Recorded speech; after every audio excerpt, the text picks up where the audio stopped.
একটি হাদিসে বর্ণিত আছে, বিশ্বনবী জনাবে মুহাম্মদ মুস্তাফা সাল্লাল্লাহু আলাইহি ওয়াসাল্লাম তিনি পাক জবানে ঘোষণা করেছেন, যে ব্যক্তি ফজরের নামাজ জামাতের সঙ্গে আদায় করল,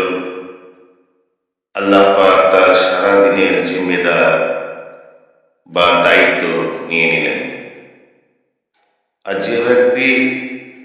আল্লাহর এর জিম্মেদারভুক্ত বান্দার প্রতি কষ্ট দিল বা কোনো অকথ্য ভাষায় কথা বলল, কাল কিয়ামতের দিনে আল্লাহ পাক তাকে উপর করে জাহান্নামে নিক্ষেপ করবে। আল্লাহ পাক আমাদেরকে জামাতের সঙ্গে 5 ওয়াক্ত নামাজ মসজিদে গিয়ে পড়া তৌফিক দান করুন এবং নামাজি ব্যক্তিদের